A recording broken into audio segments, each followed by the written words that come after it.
Everybody, Gideon here. So, I finally have a chance to speak online in the internet because after the completion stage blessing ceremony, now I see a lot has happened with comments and, coming from Facebook, from the news and stuff like that. And it's like, wow, I am missing a lot on the action right here. And the thing is, there was a huge snowstorm that happened last week.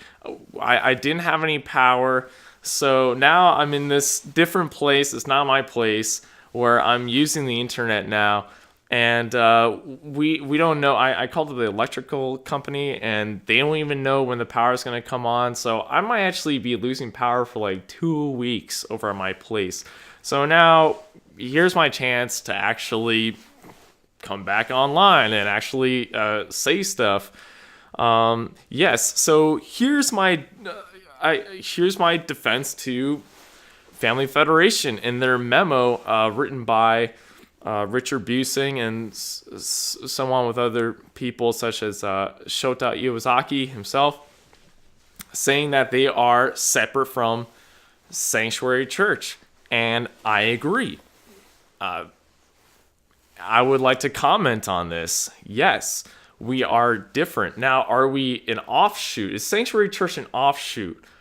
I would say no. Now, you guys might be saying, oh, but you guys are having like these crowns and these guns. You guys are definitely like some weird offshoot. I could explain that later. If anyone's an offshoot, it would actually be Family Federation. Family Federation is actually the offshoot away from Father's teachings. And I'll explain why, okay? And I'll just explain three basic things. And it's based on the theology itself, okay? Number one, their idea of God is vastly different from Father's teachings, okay? It's chapter 1, section 1, dual characteristics. Okay, dual characteristics. God, being one being, has two different characteristics, but he's still one being. The way how family fed, and you know what? Ask amongst yourselves. They don't think of two different characteristics. They think of two personalities. Okay?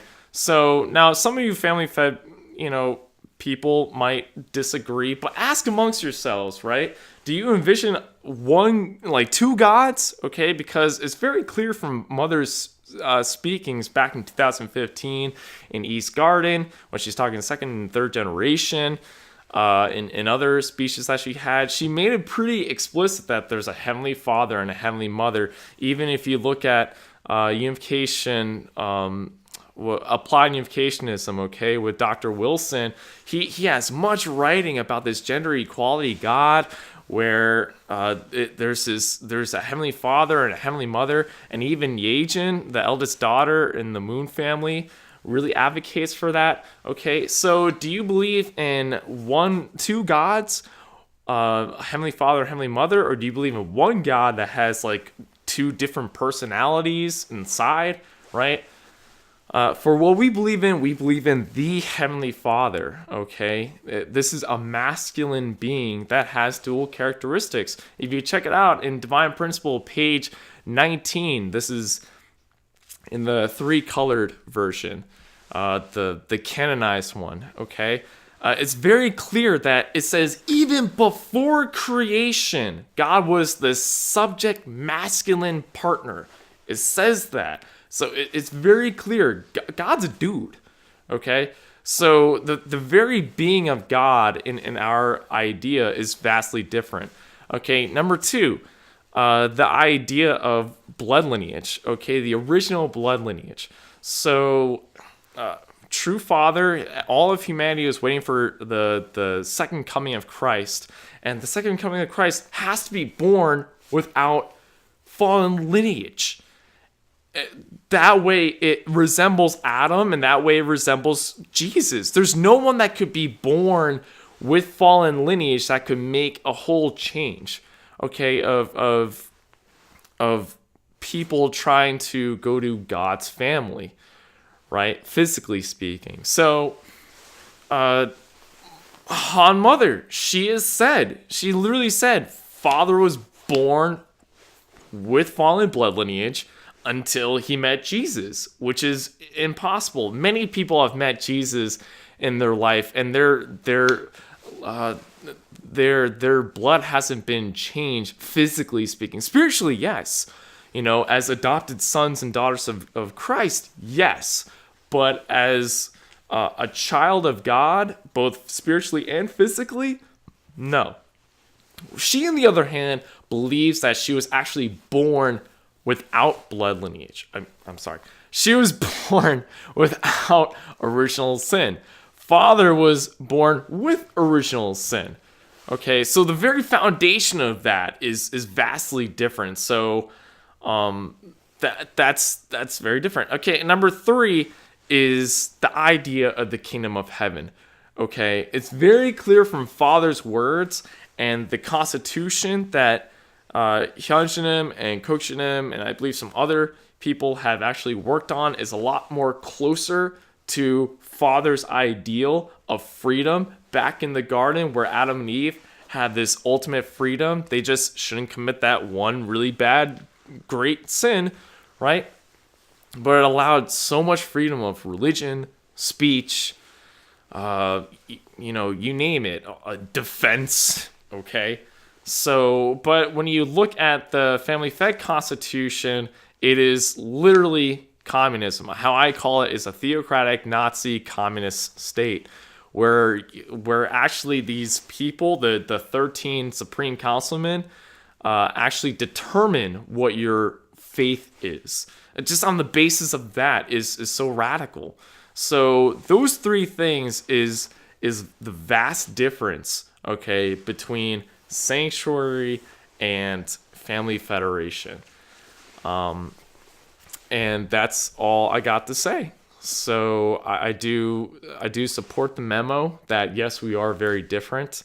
In the case of firearms, saying that your theology doesn't involve the use of firearms, I would say no. That's very. I mean, if you're basing it on the divine principle, no, I think the use of firearms would actually be very useful if we connect it. I believe in preparations where it talks about what kind of a world are we going to have before the kingdom of heaven, right? Are we going to have a world where it could be won over an ideological conflict or dialogue, right? Which I believe we're still in that stage that we're striving for, or is it going to be armed conflict? Okay, so if it's going to be an armed conflict, do you believe that you're not going to use, weapons to defend God's kingdom? Seriously? That's you're going to be so defenseless if the world gets to that point. And we all don't want the world to get to that point, but at least we're preparing for that. Okay, if we prepare for that, then it's rightful to protect God's kingdom. As a matter of fact, in Matthew 18:36, Jesus said, "If my kingdom were here, then my followers would actually fight in my defense." Okay, it's very clear that in Revelations it talks about a grand battle that's going to happen between good and evil, where people are probably going to die. So, we don't want that. We wish that the world could transfer with an ideological, from an ideological conflict of dialogue to this peaceful world, to the kingdom of heaven on earth, right? We do. We want that. We don't want to. We don't believe in like initiation of violence. I feel like there's a lot of people in Family Fed right now that think that we want to initiate violence. We want to like go over to communities and violate people. That's ridiculous. I mean, if that were the case, we would have done that a long time ago. But no, we're not part of that. That's stupid. So anyway, firearms, not part of the theology. Actually, yes, it does say in divine principle. So if the world gets to armed conflict, are you actually going to protect your, God's kingdom or not? You're just going to go on the wayside and get blown up. Like what Father's actually said about fighting against communism he said Christians that say that we shouldn't use guns are pretty stupid people, and would just get shot up. And he says, well, what good does that do? So there you have it. Peace out. I love you all. Mwah.